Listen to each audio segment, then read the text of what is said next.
We started with David Suzuki threatening, making terroristic threats that if you don't start paying money, if you don't start robbing from your citizens, world governments, there's going to start being pipelines blown up.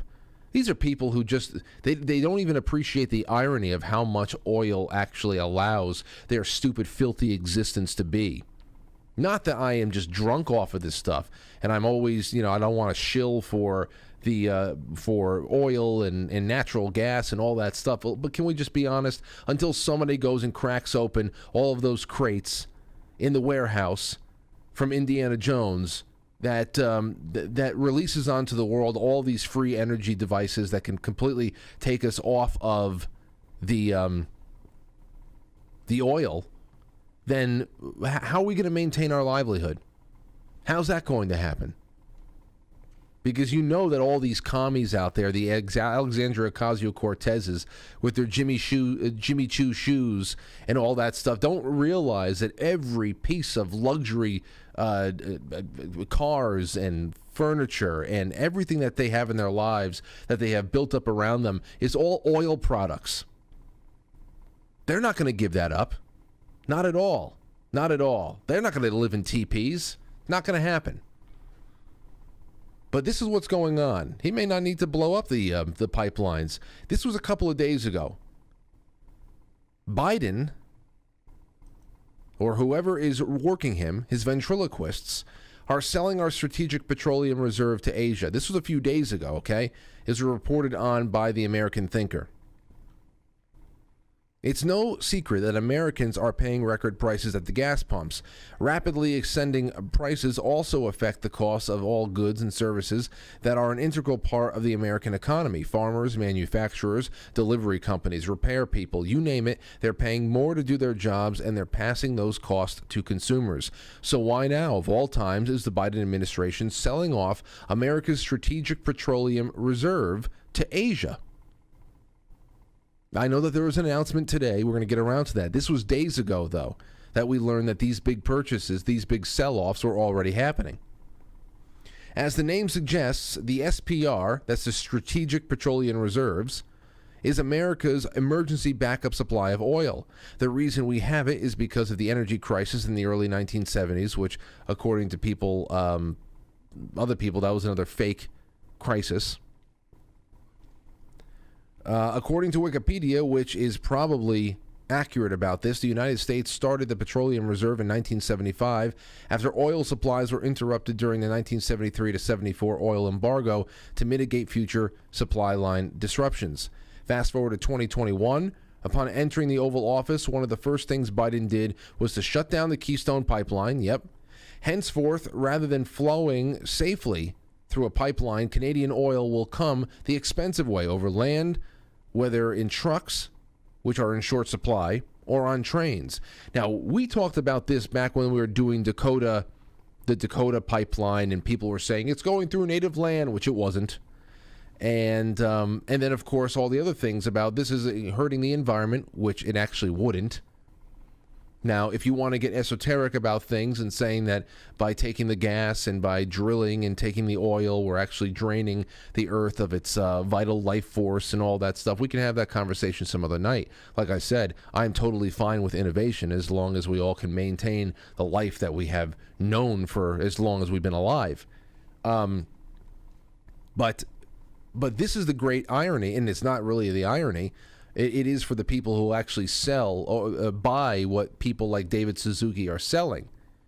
Pipelines are by far the most efficient and safest way of keeping up our way of life, including creating jobs, sustainable jobs, and so forth.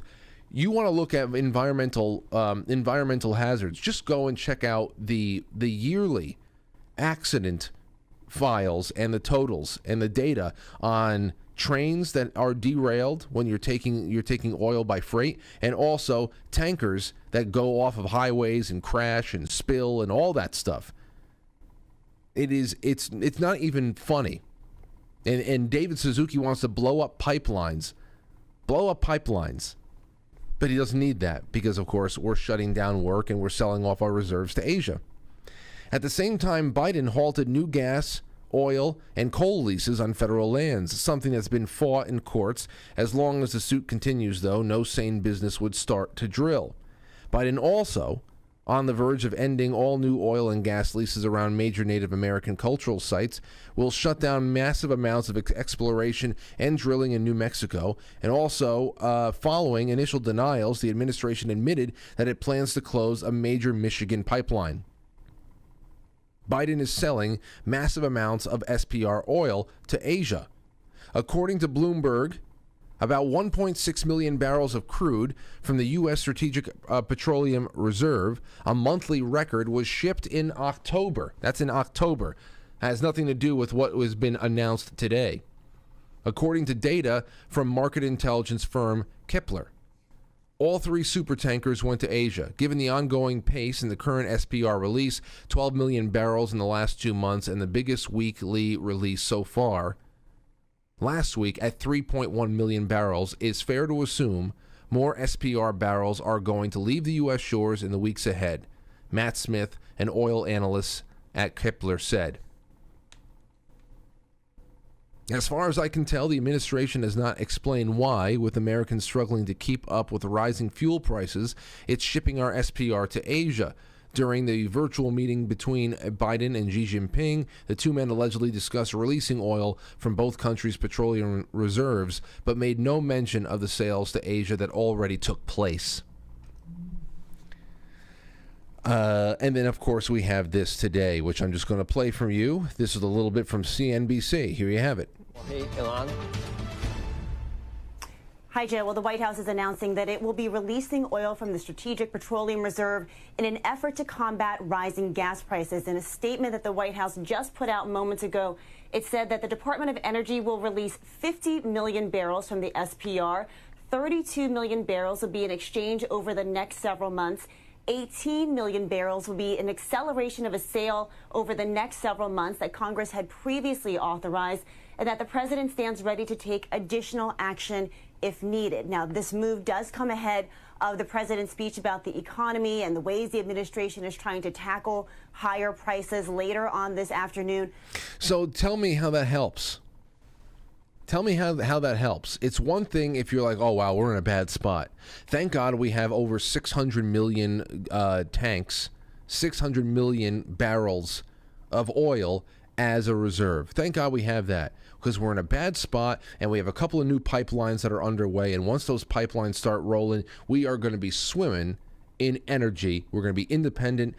Prices are going to be low. We're going to be fine.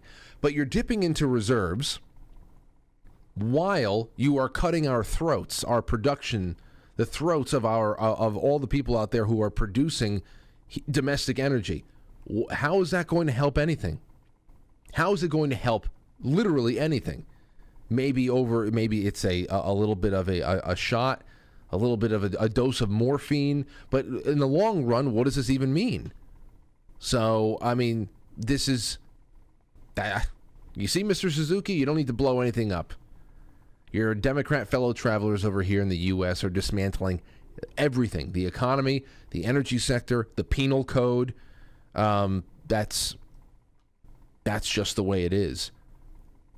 Just the way it is. What the hell's the point? You know, you cancel the pipeline production, you kill that, and then you start selling our reserves to Asia. So they're not, and the whole thing there is, to call them stupid is a big trap. They're not stupid. Once again, we're being meticulously sacrificed. These are demolitionists who are here to do a job. They are picking the bones at this point, and they don't see the United States as an entity, a legal entity, a organization that needs to be prioritized or should be prioritized. They are looking at the planet as a superstate, and we are one region inside of that superstate to the people who have seized control in the ways that we know that they have, and that they continue to clamp down.